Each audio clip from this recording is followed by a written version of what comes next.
پانچواں مسئلہ یہ ہے اور بہت اہم مسئلہ ہے، اس کو ہمیں بہت اچھے طریقے سے سمجھنا چاہیے۔ یہ عموماً ہر گھر میں پیش آتا ہے اور ہر جگہ جہاں بھی روزہ رکھنے والے ہیں دوران روزہ مختلف اشیاء ایسی ہوتی ہیں جس کی بدہضمی کی وجہ سے الٹی ہو جاتی۔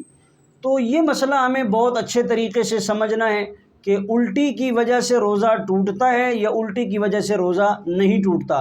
دو باتیں سمجھیں۔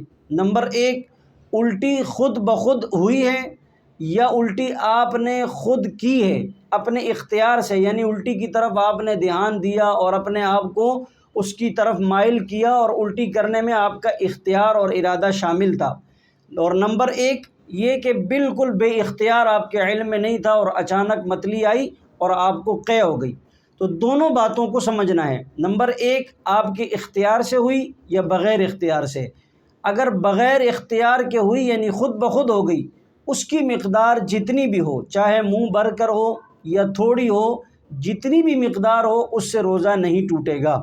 لیکن اگر آپ نے الٹی خود کی، اپنے اختیار سے کی، ارادے سے کی، تو پھر اس میں بھی دو باتیں۔ اگر وہ منہ بھر کر تھی تو اس سے روزہ ٹوٹ جائے گا، اور اگر وہ منہ بھر کے نہیں تھی تو اس سے روزہ نہیں ٹوٹے گا۔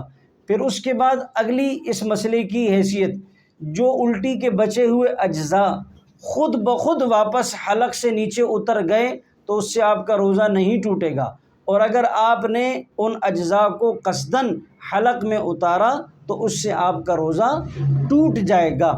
خلاصہ دوبارہ اس مسئلے کا سمجھ لیں کہ الٹی خود بخود ہو جائے یعنی بلا ارادہ، بغیر اختیار، بغیر کسی ارادے کے فوراً ہو جاتی ہے اور انسان کو پتہ نہیں چلتا، اور منہ بھر کے تھی یا بغیر منہ بھرے، تھوڑی ہے یا زیادہ، اس سے روزہ نہیں ٹوٹے گا۔ لیکن ارادے اور اختیار کے ساتھ تھی تو دو باتیں، منہ بھر کر تھی تو روزہ ٹوٹ گیا، اور اگر منہ بھر کے نہیں تھی تو اس سے روزہ نہیں ٹوٹا۔ اور اگلی بات کہ اگر آپ اس کے الٹی کے بچے ہوئے اجزاء اندر خود لے گئے تو روزہ ٹوٹ جائے گا، اور اگر اجزاء خود بخود واپس حلق میں اتر جاتے ہیں تو اس سے روزہ نہیں ٹوٹے گا۔ البتہ اگر کسی شخص نے الٹی ہونے کے بعد یہ سمجھا کہ اب میرا روزہ تو ٹوٹ گیا ہے، لہٰذا وہ کیا کرے، ایسا نہ ہو کہ وہ اس نے اگر کھا پی لیا تو اس کو چاہیے کہ باقی سارا دن احتیاط کرے اور روزے داروں کی طرح رہے، اور اس روزے کی قضا کرنا لازم اور ضروری ہوگا۔